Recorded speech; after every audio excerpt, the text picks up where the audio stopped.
It's your fault, Charles. I ain't doing that shit before I started. There go Levi, goddamn. I shouldn't have said that.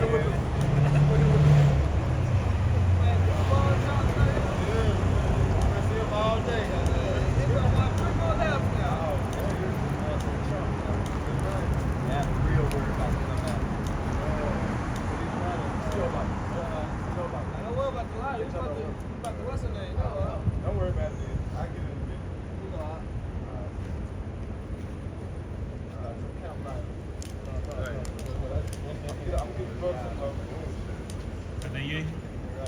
Go ahead, hit live.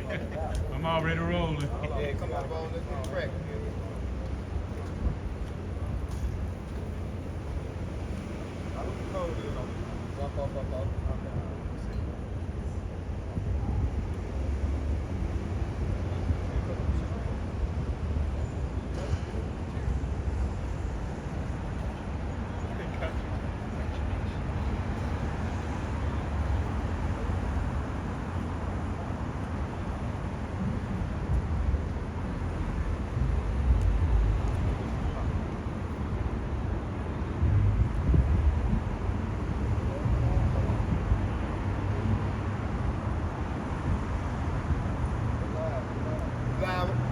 Live over there. He just recorded. Yeah. His phone ain't trying to. His phone is messed up. It's dope, but it ain't going. What you talking about?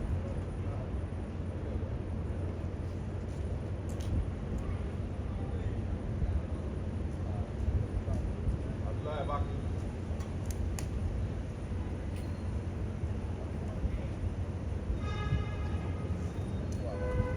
All right, Shalom. Shalom. All right, first and foremost, before we get started, we're going to face the east. We give all honor and glory and power to Yahweh, Ba'Shem, Yahweh Shai, Ba'Shem, Kakadash. I want to say double honor to our elders, our great apostle, great millstone, GMS, who rule well and teach well, being by the example to Israel, mind the elect. I want to say peace and blessings to the hope the elect on the four corner, listen to truth and sincerity. All right, that great song. All right, we're the GMS Memphis camp. Also, we got the beloved brothers from Nashville coming to break bread. All right, in the spirit of power of Yahweh by Shemal Shah. All right, and we're going into the destruction of Babylon the Great, aka America, man. You know, known as what? Prophecy. You see, because prophecy is going to be fulfilled. All right, it's manifesting. You can see it. You can't hide it. You know, we just waiting. We patiently waiting through the suffering, man. All right, we're going to get into it. I hope you brothers and sisters be edified. But we lay the law down, man. You got it out. This is Joel chapter 2, verse 1. Blow ye the trumpet in Zion and sound in the horn of the alarm in my holy mountain. Right, so we come out here week in, week out, in season, out of season, man, to blow the trumpet. All right, which we singing that new song. But that alarm is a warning sound of the pending danger that's what? Set forth to come. All right, understand the end time prophecy. All right, known as what? Jacob trouble. Go ahead, bro. Let all the inhabitants of the land tremble. Right, everyone gonna tremble. You see that? Go ahead. For the day of the Lord cometh, for it is not at hand. Right, in the dreadful day of Yahweh by Shemal Shah is fastly approaching. It's coming. All right, Yahweh Shah gave us signs to look for. Earthquakes and diverse places. He gave us signs to look for, man. Uproars of the people. Then guess what? We know what time we in. And we out there. And the Lord has sent us out here early to what? To warn the people of the what? Hidden danger. You see? We don't understand. Some gonna take heed, some not gonna take heed. But this is the action that we have to show forth. All right? Come out here, making our body living sacrifice to warn the people. For the blood to be off our hands, man. The blood out of our hands. Why? Because we know the Lord has given us insight. All right? He have given us the secrets, which is prophecy, man. Go ahead, bro. Joel 2:2, a day of darkness and of gloominess. Right, it's gonna be a day of darkness. Mean what? Ain't no fun. The Lord speaks about how He gonna cause the mirth of the lands to cease. You know, you can say you're gonna look out the window, it's gonna be darkness. Meaning what? You ain't gonna have no peace. It's gonna be constantly chaos. You know, constant turmoil, uproars. You see? Every you know they had a song, I see death around the corner. See, that's how it's going to be. It's going to be death around the corner. All right? And all the ones they're going to be protected, all right, and shield, and those that will put their trust in Yahweh Shai. You know? Go ahead, Doc. A day of clouds and of thick darkness, Go ahead. as the morning spread upon the mountains, a great people and strong. Right? There have not been ever the like, neither shall be any more after it, even to the years of many Right, generations. even to the many generations, like it's their class. Isaiah 58. Their class. Oh, I got it. Go ahead. This is Isaiah 58 and 1. Cry aloud, spare not. Lift up thy voice like a trumpet. Hey, he said, cry out loud, man. When you go into Ezekiel 94, those men that sign crap all abomination. All right, did not the Lord say, give him no rest till he made Jerusalem a praise in the earth, man? You see, so we out here crying out loud to who? Our fellow brothers, man. All right, and we letting them know the pending danger is at hand. So we have to come out here and cry out loud. And don't spare you either. Because who gives a fuck? All right, because when you go in Romans 3 and 3, matter of fact, grab Romans 3 and 3 real quick. The scripture say, spare not. We don't sugarcoat. We don't trim our ways to seek love. All right, it is what it is. We just the messengers. You know, on Spartacus, when the dude came, we just a messenger. That's it. Take it over to the Lord. You got it out. This is Romans chapter 3 and verse 3. Yeah, because you have these so-called Christians have an attitude, you know, these so-called Muslims, they have attitude when it comes down to the scriptures. They think, well, I think it's this, I think it's that. No, it's this what it is. Go ahead, bro. This is Romans chapter 3 and verse 3. For what if some did not believe? Right. Shall their unbelief make the faith of the Heavenly Father without effect? Right, you see that? Because you don't believe, don't mean America ain't gonna be destroyed. You know what I'm saying? Because you don't believe, don't mean the kingdom of heaven not at hand. The Lord is not coming to save, you know what I'm saying, the elect, just because you don't believe. No, who gives a fuck? All right, it's written. You see that? Because what the Lord said, he's a man that he should not lie. When you go in the 2nd Ezra 15th chapter, it said what? Speak in the ears of my people. Go ahead, Doc. 2nd Ezra chapter 15, verse 1 and 2. Behold, speak thou in the ears of my people the words of prophecy. And through prophecy, it's come what? Warning. Because prophecy letting you know what's going to come to pass. And what's coming to pass? Martial law.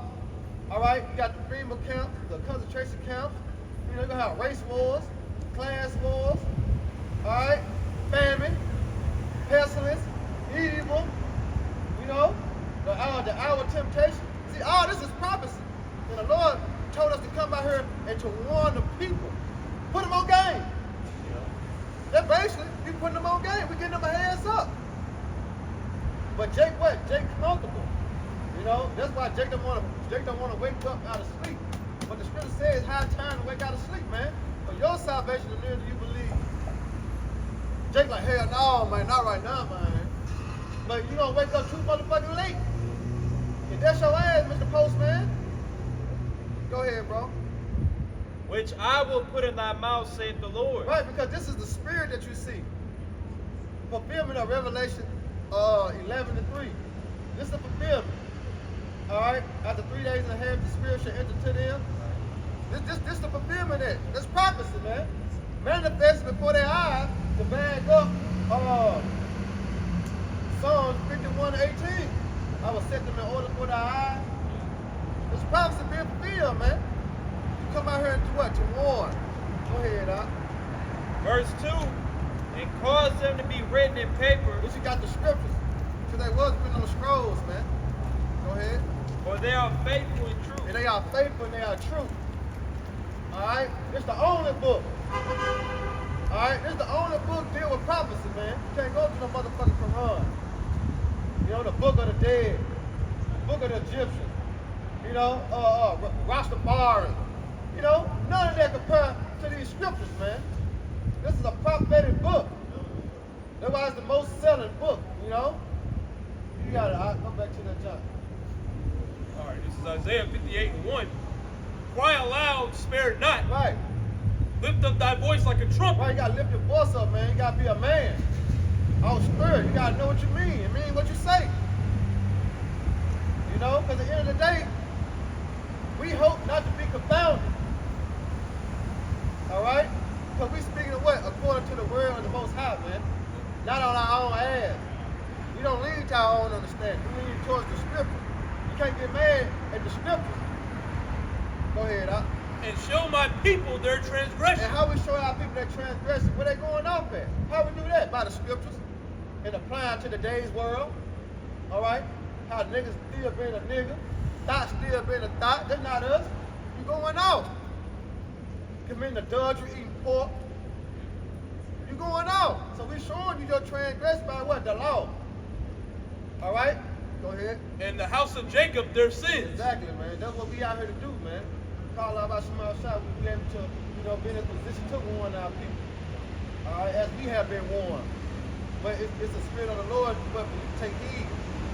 All right? Go ahead, Doc. 1 Corinthians chapter 14, verse 7. And even things without life giving sound. Right. What? It said what? And even things without life giving sound. Give it sound. Go ahead. Whether pipe or harp, except they give a distinction. It got to be a distinction sound.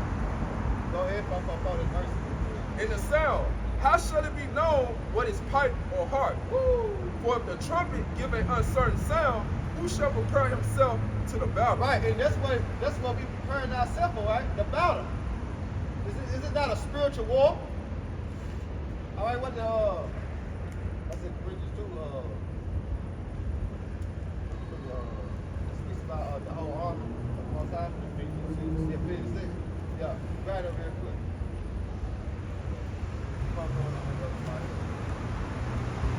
So likewise, ye except ye utter by the tongues words easy to understood. Right, so when you blow a certain sound, like going back to the ancient times, all right, you blew certain sounds, man, for certain events. High holy days, you know what I'm saying? You got that? Go ahead, Doc. This is Numbers 10. I'm gonna start at 7. I remember that last night. Go Yup. ahead. Yup.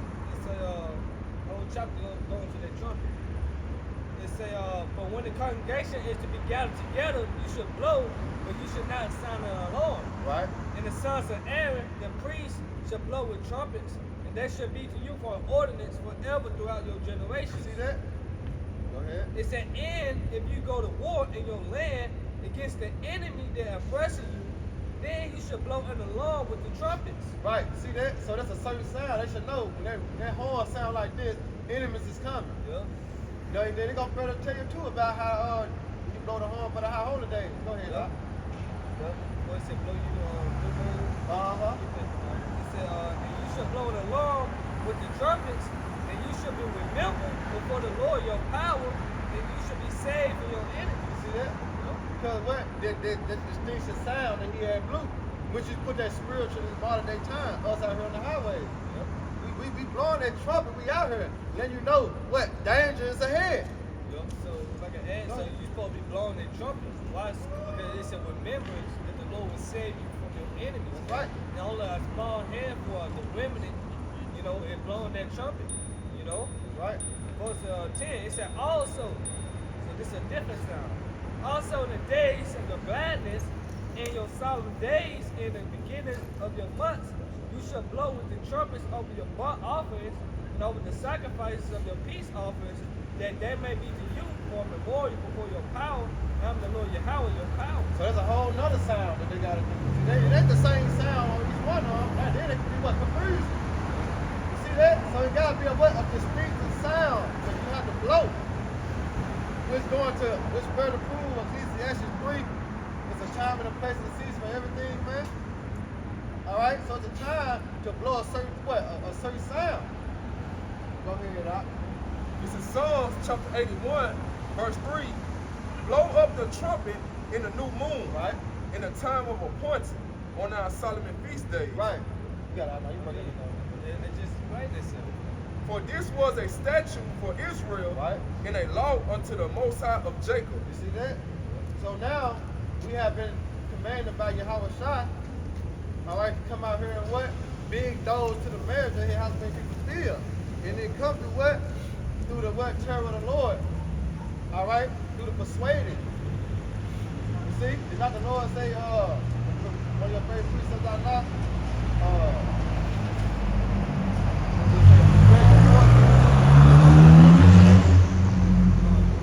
Yeah. Compare them, man. I mean, what the threat and the force. But it come by the warning, right? Of what? Blowing that horn. Give them that certain sound. You see? And the main camp that's doing that certain sound is GMS, man. Everybody else still stuck in party mode. You know what I'm saying? They're getting that uncertain sound. So they don't even know what to be geared towards. We getting those ready for the battle. So we wrestle not against flesh and blood, man. All right, this is a spiritual war we in. Go ahead, Doc. It's in Jeremiah chapter 4, verse 19. My bowels, I am in pain in my very heart. Right? My heart maketh noise in me. I cannot hold my peace, because I have heard, O my soul, the sound of the trumpet in the alarm of war. You see that? He said he couldn't even hold his peace because he had heard the sound and the alarm of what? A war. What time we in? We're in a time of war. All right? You look at the controversy that's going on in the Middle East. All right? You're dealing with Israel and Palestine. You know, Russia, Ukraine. It's going down. China. Come on, man. This is the time, man. That's why I say it's high time to wake out of sleep. You know? Go ahead, bro. This is Ecclesiastes chapter 3, verse 8. A time to love and a time to hate. Right, it's a time to love and a time to hate. Go ahead. A time of war and a time of peace. Right, when peace gonna come? After war. Because nature itself teaches you that. You know, you see two women, they doing back and forth, two men going back and forth. It's a constantly, yeah, till they get to fight. Till they get to fight, now they go peace. You see that? So the peace gonna come after the thermonuclear missiles hit this place, man. But there'll never be peace. All right, with this devil being in ruling over us, being in power, there'll never be peace. If you look at King David, King Solomon. If you want peace, you gotta go to war. You gotta go to war. I think Atlantis killed them. You know? Yeah, because through King David laying the law down, Yeah. putting all the heathen under subjection, we had 40 years of peace. Who? Solomon. You know, further let you know through chaos become peace. The Lord told men to make war. Yeah. And righteously he judged to make war. And war and things is escalating. Right. So we in the doors of this, man. Time to out. You know? Because war is like a universal language. You know, you might can't speak Spanish and English and, you know what I'm saying, Hebrew and Latin, but they understand when you hit them in the mouth. You know what I'm saying? They understand that. That's universal language, man. Everybody understand that. Yeah, that's why Yahweh Kingdom will be peaceful, man. They say everlasting peace. You know? Okay, you got precept out. I got a fact. Go ahead.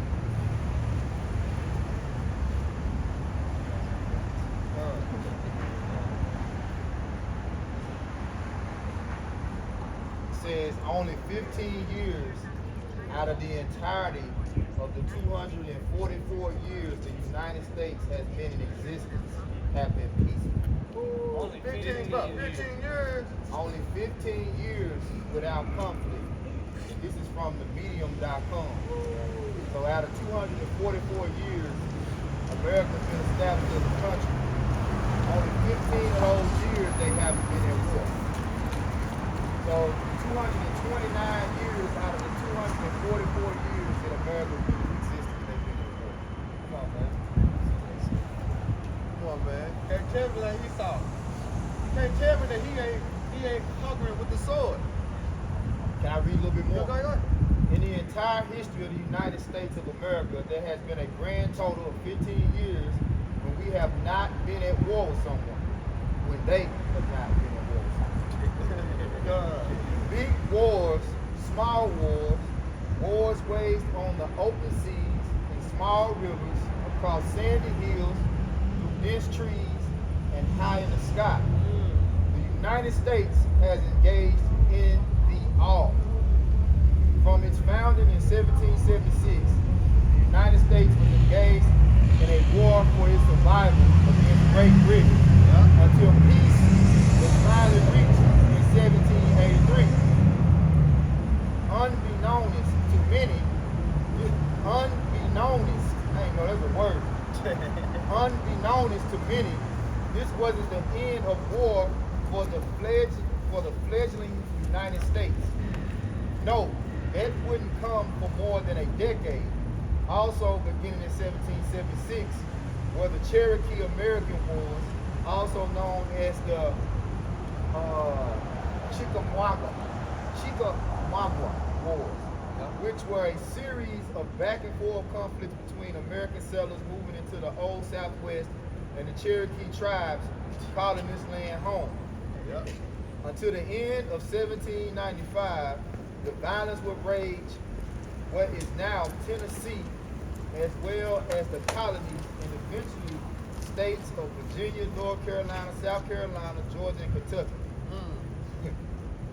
They say justifiably concerned that they would lose still more land to the expanding white settlers. The Cherokee struggled long and hard. Brother, get Genesis 49. The Cherokee struggled long because the Cherokee Indians is what? The tribe of Gad. They say the Cherokees struggled long and hard against the fledgling United States. Which is this prophecy. Yup. Only to eventually sue for peace and give up much of the land they had so long fought for. There would be two peaceful years in 1796 and 1797 before the United States could give more than a breath. The Quasi War with France would break out in 1798. Yep, and like I say, that's prophecy. Go ahead, get Genesis, then go ahead, get Genesis. This Genesis 49 and 19. Gad, a troop shall overcome him, but he shall overcome at the last. Yep. So those prophecies in the Bible pretty much foretell of war that would never end. Yep. Even when you read about Amalek, right, where it says the Lord has declared war against Amalek from generation to generation. You know, so Amalek being pretty much the Rothschilds today, right? The elites of this society of Babylon the Great. That family stems back to the biblical nation of Amalek, which is the chief house of Esau. Right? I'm gonna read one more paragraph. It says the year 1831 would set off 60 years of new conflict for the United States. Somewhat depressingly, the list of wars during this decade are too many to list out here. But it had so many wars that ain't even really spoken about. Yeah, it wasn't even spoken about, huh? You know, because they'll talk about all the major wars that took place, but then they had all these, I guess, what you would call them, like proxy wars or small wars, skirmishes, yeah. It says the list of wars during this decade are too many to list out here, much less go into any meaningful detail. Perhaps later articles will do so. It says, suffice to say, these decades will see continued expansionist efforts by the United States to expand its territory. That's right. Which, that's what it's about. It say they covet fields. Yeah. You go to Taken by violence. Micah, the 2nd chapter. Yeah. You know, the 2nd verse. Say they covet fields and take them by violence. You know, fields represent country and land. It says United States expand its territory west, which contributed to a number of wars with numerous Native American tribes. You see that? With numerous Native American tribes. This goes back to what Gad and Reuben. Yup. You see? But this prophecy though. Yup. You know? And it proves that the Lord always had it set up to where Esau Edom would be primarily focused in waging war against the Israelites. Their Their primary focus is keeping us in submission. That's it. But see, they didn't have us in submission for so long because they know that's where their power is. Yeah. Once they get the Israelites under their submission, now they have a true blessing. Because what it means to be blessed, it means to have slaves. Yeah. So what better slaves to have under your submission than the sons of God? That's it. Because now, when you think about ancient Egypt, how did ancient Egypt become great? Beginning with Joseph, right? Beginning with Joseph. And then Joseph brought Israel, blessed his family, and then we was under their submission. Babylon, all the ancient empires was great because of Israel. You know? So that Spanish, you call it Inquisition, you know, all that time of them conquering this land was the beginning of them coming into great power because they were conquering the greatest people on the planet. That's all I had. He got one for you, I got one for you. Hey, I think they made a move on that, on the Revenant. You know what I'm talking about? They're dealing with Native Americans, like the Blackfoot tribe, Yeah. the Araucarian tribe. I've got the accurate name. Come on, Denzel. Not Denzel. Leonardo DiCaprio. Yeah, Leo, how you say? Leonardo DiCaprio. Yeah, hell, they go into their little history. You know, and pretty much how Esau was trying to fuck over them, man. You know? In that movie, they were calling all the Native Americans street niggas. You know, they were calling them street niggas. They were hanging on Native Americans. You know? So Esau, you gotta pay not only what you done to the so-called Negroes, but also what you done to the gas. You know, and all the tribes, you know, all the way down to Mexico, so-called Mexicans and food, man. Right. Dominicans, Puerto Ricans, so forth and so on, man. That's why the scripture said that the children of Israel and the children of Judah were oppressed together. You know? Go ahead with that. He got this in there. It's just hit hard in there too. Go ahead. This is Genesis 49 and 19 in the NLT. Gad, you will be attacked by marauding bands. Right. Go ahead. What? Marauding. Yeah, let's look that up. Yeah. You know what that hooligans, means. man. You know what that means. Somebody tell me what it means. Alright, so somebody tell me what it means. But I don't know. You need to know. I want to know what that means right there. This marauding in the New Oxford American Dictionary. It say predatory, going about in search of things to steal or people to attack. Woo! So if I may add, that's Read why. it one more time. I'm Read it one more time. Then it said predator. It said predator. So we got Give me Nahum. This is why we look up words. Give me Nahum 3 and 1. You got the predators. You got what? You got the prey. See? Hey, and hit the button to see how I pronounce it. I got That was heavy right there. Cause see, and we don't look that word up, that precept don't hit hard. Cause you don't know what that word means. It say marauding.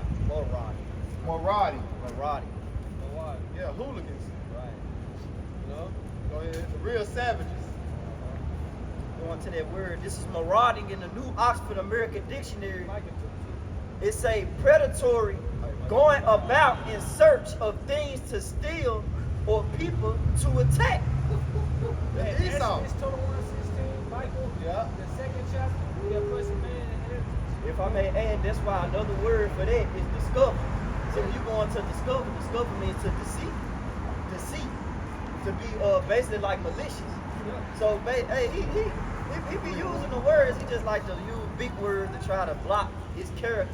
But guess what? The Lord got this man put out there, man. Your business out there. You slay natives, you slay Negroes, you did everything to us, man. Yeah, he had something called the Discovery Doctrine. Right. That's BS, man. And all that was done under the name of Jesus, man. Plantation Christianity. Right. Shit, he's a bitch. Yeah. This is blessing. I got one screwed up. No, this is blessing. I'm going to grab that real quick. I know you call me Nahum, then I got it. Yeah, let me get the Nahum. I got it. I did Y'all going got to it. going to the Genesis. Nahum chapter 3, verse 1. Woe to the bloody city! It is all full of lies and robbery. Woe to America. It's all full of lies and robbery. The bloody city. Right? Go ahead. The prey departeth not. The prey departed not. Who was the prey? Israel.